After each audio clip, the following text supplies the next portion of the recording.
ഇപ്പം ഇന്നമൽ അഅ്മാലു ബിന്നിയ്യാത്ത് നമ്മളെല്ലാവരും റിയാദുസ് സാലിഹീനിൽ ഓതിയ ഹദീസാണ്. ഒന്നാമത്തെ റിയാദുസ് സാലിഹീനിലെ ആദ്യത്തെ പാഠത്തിൽ തന്നെയുള്ള ഒന്നാമത്തെ ഹദീസാണ് ഇന്നമൽ അഅ്മാലു ബിന്നിയ്യാത്ത്. ഈ ഹദീസിന് കുറേ അനുബന്ധങ്ങളുണ്ട്. ഒന്ന്, ഈ ഹദീസ് അതിൻ്റെ ഒരു ബാക്കിയുണ്ട്. ഇന്നമാ ലികുല്ലി ഇംറിഇൻ മാ നവാ ഫമൻ കാനത് ഹിജ്റതുഹു ഇലല്ലാഹി വറസൂലിഹി ഫഹിജ്റതുഹു ഇലല്ലാഹി വറസൂലിഹി വമൻ കാനത് ഹിജ്റതുഹു ഇലാ ദുനിയാ യുസീബുഹാ ഔ ഇംറഅത്തിൻ യൻകിഹുഹാ ഫഹിജ്റതുഹു ഇലാ മാ ഹാജറ ഇലൈഹി. രണ്ടാമത്, ഈ ഹദീസിന് ഒരു അനുബന്ധ വിശദീകരണം ഉണ്ടാവും. ഈ ഹദീസിനെ അടിസ്ഥാനപ്പെടുത്തി സ്വഹാബത്തിൻ്റെ പ്രവർത്തനങ്ങൾ, അതും ഹദീസാണ്. പിന്നെ ഈ ഹദീസിൻ്റെ മായനയായി മനസ്സിലാക്കിയിട്ടുള്ള സ്വഹാബത്തിൻ്റെ സംസാരങ്ങളുണ്ട്, അതും ഈ ഹദീസിൻ്റെ പട്ടികയിലാണ് ഉൾക്കൊള്ളുന്നത്. അങ്ങനെ ഓരോ ഹദീസുകൾക്കും ഒരുപാട് അനുബന്ധങ്ങൾ ഉണ്ടായിരിക്കും. ആ അനുബന്ധങ്ങളെല്ലാം ചേർന്ന് വരുമ്പോൾ അതൊരു വലിയ സംഭവമായിട്ട് മാറും. അതെല്ലാം ഹിഫ്ളാണ് എന്നാണ് ഷാഫി ഉമർ റളിയല്ലാഹുവിനെ കുറിച്ച് പറയണത്. അതുകൊണ്ട് നമ്മൾ എന്ത് പറഞ്ഞു എന്ന് നോക്കുന്നതിനേക്കാൾ ആര് പറഞ്ഞു എന്ന് നോക്കുന്ന ഒരു രീതിയാണ് പഴയ കാലത്തുള്ളത്. സൈനുദ്ദീൻ മഖ്ദൂം റളിയല്ലാഹു പറഞ്ഞതാണ് എന്ന് പറഞ്ഞാൽ നമ്മളെ പഴമക്കാരായ ആളുകൾ എന്നാൽ പിന്നെ അതേക്കാരം ശരി, നമുക്ക് മനസ്സിലാകായിട്ടേക്കാരം എന്നാണ് വെച്ചിരുന്നത്. അഹമ്മദ് കോയ ശാലിയാത്തി പറഞ്ഞാണ് എന്ന് പറഞ്ഞാൽ നമ്മളെ പഴയ ആൾക്കാർ എടുക്കുന്ന തീരുമാനം എന്നാൽ പിന്നെ അതേക്കാരം ശരി, നമുക്ക് മനസ്സിലാകായിട്ടേക്കാരം എന്നാണ്. പുതിയ കാലം മാറി. ആര് പറഞ്ഞു എന്നുള്ളതിന് ഒരു നോട്ടുമില്ല. നമുക്ക് പറ്റിയത് പറഞ്ഞോ, ഓക്കെ. അങ്ങനെ എന്ത് പറഞ്ഞു എന്ന് നോക്കുന്ന ഒരു രീതിയിലേക്ക് പുതിയ കാലഘട്ടം മാറിയിട്ടുണ്ട്. നമ്മൾ ആ പഴയ രീതിയിൽ തന്നെ പോകണം. അതാണ് ദീനുൽ ഇസ്ലാമിൻ്റെ ശരിയായ രീതി. അതിനെയാണ് നമ്മൾ ആധികാരികത എന്ന് പറയുന്നത്. ഇപ്പോൾ പരിശുദ്ധ ഖുർആനിൽ മുസാഫ് ഇങ്ങനെ മറിച്ചാൽ ഫാത്തിഹ കഴിഞ്ഞിട്ട് നമ്മൾ അലിഫ് ലാം മീം എന്ന് ഓതും. ശരിക്കും ഇപ്പം അത് അലമ അങ്ങനെ ഓതാലോ, അലിമ അങ്ങനെ ഓതാലോ. പിന്നെന്താ നമ്മൾ അലിഫ് ലാം മീം എന്ന് ഓതുന്നത്? അത് മൊല്ലാക്ക അങ്ങനെ ഓതിയത്. മൊല്ലാക്കാക്ക് തെറ്റൂല. കാരണം എന്ത്?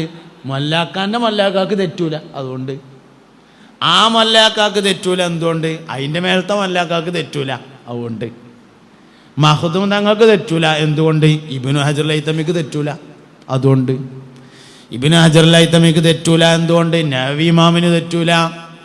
നവവി ഇമാമിന് തെറ്റൂല. എന്തുകൊണ്ട്? ഷാഫി ഇമാമിന് തെറ്റൂല. ഇങ്ങനെ ആളുകളാണ് നമ്മുടെ ഒരു രീതി എന്ന് പറയുന്നത്. വാച്ച്മാൻ എപ്പോഴാ തഹജ്ജുസ്കരിക്കുക എന്ന് ചോദിച്ചു കണ്ണിയത്ത് ഉസ്താദിനോട്. ആശുപത്രിയിൽ വാച്ച്മാനാണ്. എപ്പോഴാണ് തഹജ്ജുസ്കരിക്കുക? തഹജ്ജ് പറഞ്ഞാൽ ഇശാ നിസ്കാരം കഴിഞ്ഞിട്ട് അതിൻ്റെ സുന്നത്ത് കഴിഞ്ഞിട്ട് ഒന്ന് ഉറങ്ങിയിട്ട് നീച്ചിട്ട് പിന്നെ നിസ്കരിക്കണതാണ് തഹജ്ജുദ് നിസ്കാരം. അങ്ങനെ വാച്ച്മാനുണ്ട് ഉറങ്ങി. മലയാളി വന്നിട്ട് എന്തോടത് പണി, അല്ല ഞാൻ തഹജ്ജുദ് നിസ്കരിക്കാനാണെന്ന് പറഞ്ഞാലേ നാളെ മുതൽ തഹജ്ജുദ് നിസ്കരിച്ച് പെരയിലിരുന്നു പറയും, ജോലി ഉണ്ടാവില്ല. അപ്പോൾ വാച്ച്മാൻ എപ്പോഴാണ് തഹജ്ജുദ് നിസ്കരിക്കുക എന്ന് ചോദിച്ചു കണ്ണിയത്ത് ഉസ്താദിനോട്. അപ്പോൾ കണ്ണിയത്ത് ഉസ്താദ് പറഞ്ഞു, അങ്ങനെ രാത്രിയിൽ മുഴുവനായും ഉറക്കമൊഴിക്കുന്ന ആളുകൾക്ക് രാത്രി പകുതി കഴിഞ്ഞാൽ തഹജ്ജുദ് നിസ്കരിക്കാം. അതിന് നമ്മൾ തഹഖീഖ് എന്ന് പേര് പറയും. അപ്പം അത് പറഞ്ഞ ആൾക്ക് നമ്മൾ എന്ത് പേരിട്ടു? റഈസുൽ മുഹഖിഖീൻ കണ്ണിയത്ത് അഹമ്മദ് മുസ്ലിയാർ എന്ന് പേരിട്ടു. എന്തു പറഞ്ഞു എന്നല്ല, ആര് പറഞ്ഞു എന്നത് നോക്കുന്ന പതിവാണ് നമ്മൾ സ്വീകരിച്ചു വന്നിട്ടുള്ളത്. ഇങ്ങനെ എല്ലാ കാര്യവും നോക്കണം. പറയുന്നേട്ടാൽ നമുക്ക് വലിയ സംഗതിയാണെന്നൊക്കെ തോന്നും. ഇപ്പോൾ പുതിയൊരു സംഭവം വരുന്നുണ്ട്. അതായത് ലോക ചരിത്രത്തിലെ ഏറ്റവും അറിയപ്പെട്ട പ്രവാചകനായിരുന്നു സയ്യിദുന ഇബ്രാഹിം അലൈഹിസ്സലാം, ഇബ്രാഹിം നബി. മില്ലത്തു ഇബ്രാഹിം എന്ന് ഇബ്രാഹിം നബി അലൈഹി ഇസ്ലാമിൻ്റെ മാർഗത്തിന് പറയും. മില്ലത്ത് ഇബ്രാഹിം ഹനീഫ. ഉമ്മത്തു ഇബ്രാഹിം എന്നും പറയും.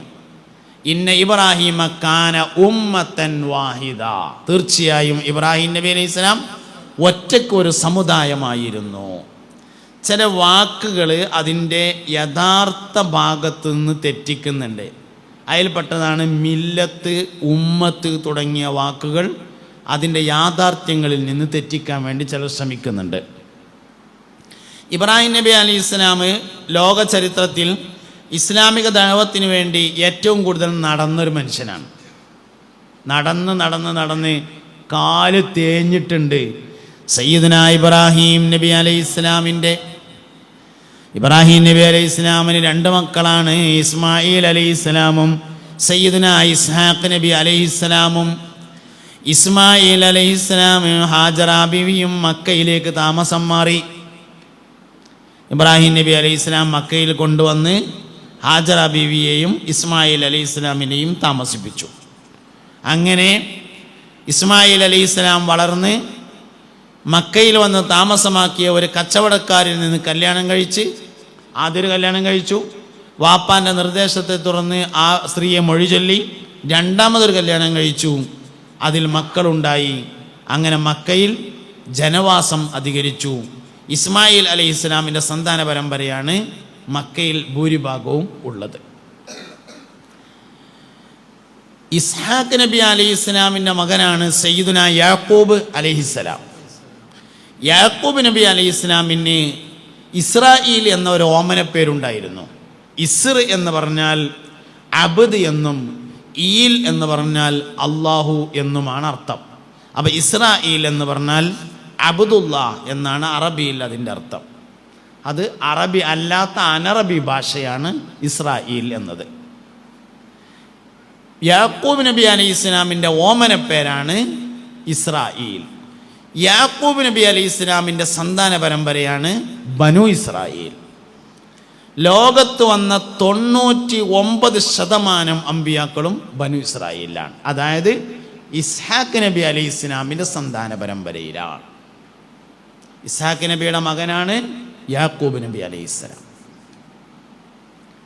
ഇബ്രാഹിം നബി അലൈഹി ഇസ്ലാമിന് ശേഷമുള്ള ആളുകൾ എന്നുള്ള നിലയിൽ ഇബ്രാഹിം നബിൻ്റെ ആൾക്കാർ മില്ലത്തു ഇബ്രാഹിം, ഉമ്മത്തു ഇബ്രാഹിം, ഇബ്രാഹിമിയത്തിൻ്റെ ആൾക്കാർ, വേദക്കാർ എന്ന പുതിയ പ്രയോഗങ്ങൾ വരുന്നുണ്ട്. ആ പ്രയോഗം കൊണ്ട് ഉദ്ദേശിക്കുന്നത് ഒന്ന് ജൂതന്മാരെയും മറ്റൊന്ന് ക്രിസ്ത്യാനികളെയും മറ്റൊന്ന് മുസ്ലിങ്ങളെയുമാണ്. ഇന്നത്തെ ഇസ്രായേലർ എന്ന് പറയുന്നത് യാക്കൂബ് നബിയുടെ മക്കളായ ബനു ഇസ്രായേൽ അല്ല കേട്ടോ, അങ്ങനെ മനസ്സിലാക്കരുത്. അത് ഇസ്മായിൽ നബി അലൈഹി ഇസ്ലാമിൻ്റെ മക്കളും അറബികൾ തന്നെയാണ്, ഇസ്ഹാഖ് നബിയുടെ മക്കളും അറബികൾ തന്നെയാണ്. അല്ലാതെ അതൊരിക്കലും വേറൊരു വിഭാഗമല്ല. ഇസ്മായിൽ അലൈഹി ഇസ്ലാം മക്കയിലേക്ക് താമസം മാറി. ഇസ്മായിലിൻ്റെ സന്താന പരമ്പര മക്കയിലാണ് ഉണ്ടായത്, അതും അറബികളാണ്. ഇസ്ഹാഖ് നബി അലൈഹി ഇസ്ലാമിൻ്റെ കുടുംബം ഫലസ്തീനിലും അനുബന്ധ സ്ഥലങ്ങളിലും താമസിച്ചിരുന്നു, അതും അറബികൾ തന്നെയാണ്.